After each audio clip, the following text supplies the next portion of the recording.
नमस्कार सभी सादर प्रणाम। मैं अनूप कुमार। आज हम आए हैं गाजियाबाद में। गाजियाबाद और यूपी विधानसभा की अगर बात करें तो सभी पार्टियों ने अपना अपना बिल्कुल बता दिया। चुनावी रैलियां शुरू हो चुकी। सभी पार्टियां अपने अपने अलग अलग दावे कह रहे हैं। वहीं हमारे साथ हैं भाजपा के वरिष्ठ नेता पंकज त्यागी, जो अभी हाल ही में राष्ट्रीय व्यापार मंडल के महामंत्री बनाए मेरठ मंडल से। तो उन्हीं से बात करें। भाई साहब, जो पार्टियाँ दावे कह रहे हैं तो कितनी हकीकत है, कितना वो है, ये तो नतीजे आने पर बता देगा। आपका क्या दावा है? देखिए, कोई कुछ भी बोले, सबकी अपनी अपनी विचारधारा है, सबका प्रजातंत्र है, कोई कुछ भी बोल सकता है, इसमें कोई दो राय नहीं है। लेकिन मैं हमेशा से एक बात कहता आया हूँ कि हमारी पार्टी का जो मुकाबला है, हमारा मुकाबला हमसे स्वयं से है, हमारी पार्टी से। पहले हमारी जितनी सीट आई थी, हमें उनसे ज़्यादा सीट लानी है। हमारे मुकाबले में कोई नहीं। अभी एक ट्रेंड चला हुआ है, कभी अब्बाजान कभी चचाजान, क्या चल रहा है राजनीति में? देखिए, योगी जी ने जो कहा था वो दूसरा मकसद था। राकेश टिकैत जो बोल रहे हैं, राकेश टिकैत के चचा जान लगते होंगे। हमारी पार्टी को ऐसे चचा जान की योगी जी ने कहा था कि पहले राशन जो था वो अब्बाजान कहने वाले खा जाते थे, तो ये तो एक कम्युनिटी विशेष को लेके हो गया ना। नो, उनका कहने का तात्पर्य सिर्फ इतना था कि जिस प्रकार से ये जो पीछे पार्टियां गई हैं, इन्होंने जो प्रदेश को एक जाति से जातियों में बांट दिया, उस बात को कहना था उनका तात्पर्य कि ये लोग पहले मुस्लिम भाइयों को बढ़ाया, जानबूझ के उनके बारे में गलत, उनको बुरा बनाया। मेरा कहने का मतलब ये है। आज एक बात बताइए, योगी जी की सरकार में, मोदी जी की सरकार में सबसे ज़्यादा अगर कोई फ़ायदा हुआ है तो मुस्लिम भाइयों को हुआ है। आप कहीं भी उठा के देख लीजिए, मकान बनाने की योजना आई थी तो मुस्लिम भाइयों को सबसे ज़्यादा मिली है। और राकेश टिकैत जी जो कह रहे हैं कि चचा जान, राकेश टिकैत के चचा जान होंगे, ओवैसी हमारे चचा जान तो है नहीं। और राकेश टिकैत मेरे अंदाजे से मानसिक संतुलन खो बैठे हैं, भ्रष्ट आदमी है। तो भ्रष्टता कब तक चलेगी? पैसा लूटने में लग रहे हैं। नहीं, उनकी मानसिकता खराब हो चुकी है। जब मुजफ्फरनगर महापंचायत में नारे लगते हैं अल्लाह अकबर हर हर महादेव का, उस पर भी आप विरोध करते हैं आप लोग? नहीं, तो मैं आपको क्या कह रहा हूँ, मैं फिर उसी बात को कहूँगा। आप एक राकेश टिकैत एक जगह आ जाए, कोई पार्टी बना लें, कोई दिक्कत की बात नहीं है। आंदोलन करें तो आंदोलन करें। आंदोलन में मैं ये नहीं कह रहा अल्लाह अकबर के नारे लगे, बिल्कुल गलत लगे। आप किसी पार्टी विशेष को अल्लाह अकबर के नारे सुने, उसके साथ में हर हर महादेव के भी तो नारे लगे। सुनिए, मैं वही कह रहा हूँ कि वहाँ नारों का क्या मतलब। आप किसान की बात कीजिए, किसान के जो उनको नुकसान हो रहा है या जो उनकी विपदा है उसकी बात कीजिए। आप अखिलेश यादव को बुलाते हैं। अगर किसान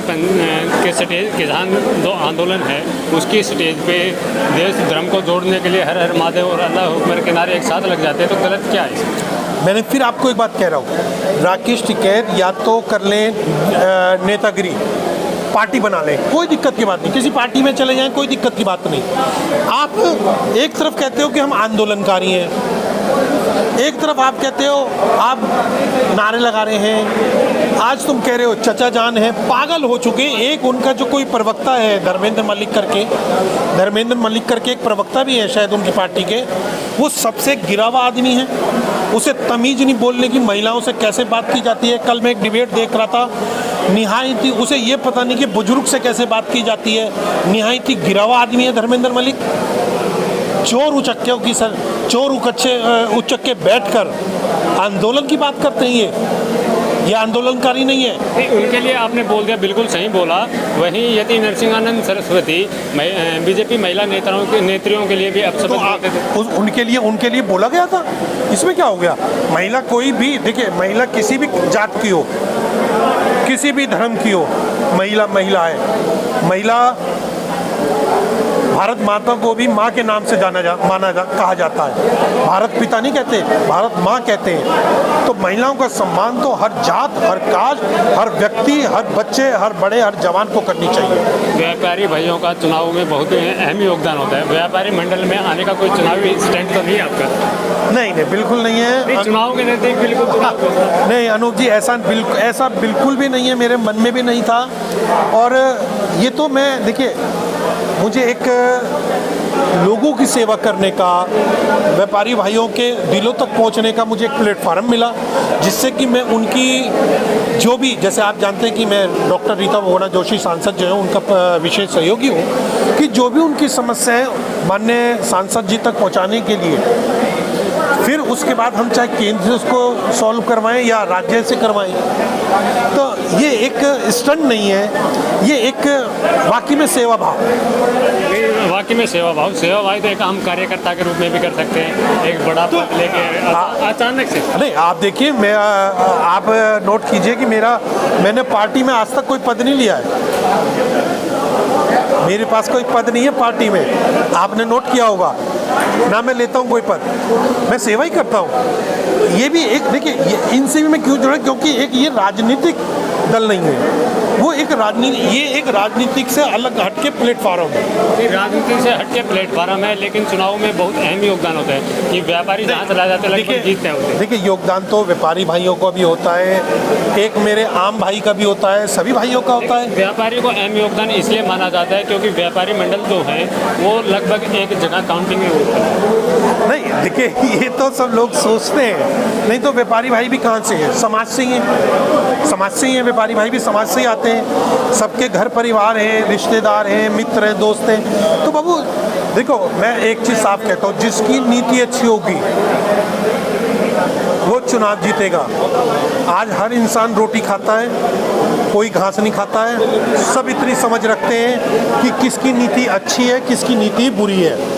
हमने आपका पहले भी इंटरव्यू किया था, जहां गाजियाबाद की जनता का कहना था कि आपको विधायक की दावेदारी में आना चाहिए, वहीं आप सूत्रों के हवाले से कुछ खबरें आ रही है कि आप विधायकी का चुनाव अगर भाजपा से टिकट नहीं मिलती तो आप सपा में भी जा सकते हैं। ये आप कितनी सच्चाई है? ये सूत्र आपको किसने बताया? मैं, देखिए, मैं जैसा कि पूरा उत्तर प्रदेश जानता है, सब जानते हैं कि मैं सांसद डॉक्टर रीता बहुगुणा जोशी जी का शिष्य हूँ, शिष्य रहूँगा। वो मेरी माँ तुल्य हैं। लोग ये भी जानते हैं राजनीति में कुछ भी हो सकता है। नहीं, वो अलग लोग होते होंगे। आप मेरी बात सुन लीजिए, मैं उनके साथ हूँ, वो बीजेपी में हैं, मैं पूरी तरीके से बीजेपी में लगा हुआ हूँ। मेरा कोई समाजवादी पार्टी या कहीं जाने का कोई मन नहीं है, ये सब गलत अफवाहें हैं। धन्यवाद। तो यहाँ आपने साफ तौर पे देखा है, हमारे साथ एक गाजियाबाद से पंकज त्यागी जी, जिनका साफ तौर पे कहना है कि हम भाजपा में थे, भाजपा में हैं और भाजपा में ही रहेंगे। धन्यवाद।